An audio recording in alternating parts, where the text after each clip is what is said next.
Questão 24 da Souza de 2005. No gráfico acima, representativo de diferentes fases da vida de uma célula, o trecho 2 corresponde ao momento em que você olha aí um gráfico clássico, onde você tem a quantidade de DNA ao início e ao fim do ciclo celular sendo a mesma quantidade. Então, esse gráfico, ele nem pergunta isso para a gente, né? Mas a gente poderia muito bem identificar se esse gráfico é o gráfico correspondente a uma mitose ou uma meiose.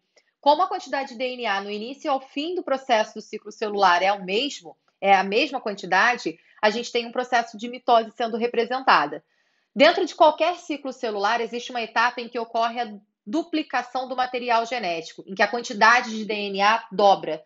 E aí você vai observar isso dentro do gráfico, que você tem o estágio 1, a célula aí nesse caso está com uma quantidade de DNA, ele está colocando ali 2N, e aí você tem no estágio 2 isso aumentando. Aumentou a quantidade de DNA, isso significa que a gente tem a fase S da intérfase acontecendo.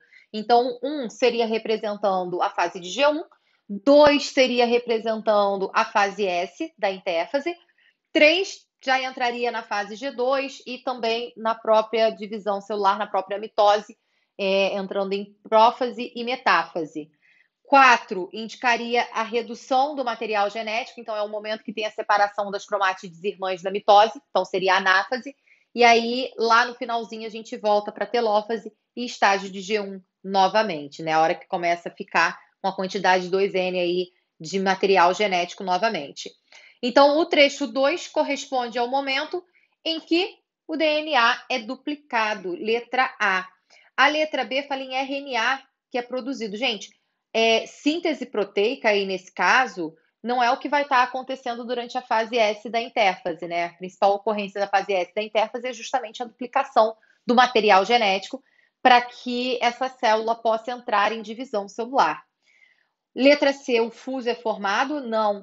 No momento 2, o centríolo está sendo duplicado, o DNA está sendo duplicado, o fuso acromático só vai ser formado durante a primeira etapa do processo de divisão celular. Então, durante a prófase, o fuso acromático começa a ser formado, começa a ser sintetizado. E aí, nesse caso, isso garante que o material genético possa, então, se organizar durante a etapa da metáfase para ser separado durante a etapa da anáfase.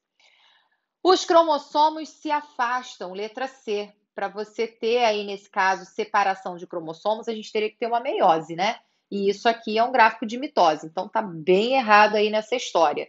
E mesmo se fosse um gráfico de meiose, separação de cromossomos, separação de material genético, seja ele qual for, cromossomo ou cromátide, é na etapa da anáfase, tá? Letra E, a célula é duplicada. Não, a célula não está sendo duplicada. Na etapa 2, o que está sendo duplicado é o material genético dentro dessa célula. Então, a letra A, DNA é duplicado, seria a nossa resposta correta nessa questão.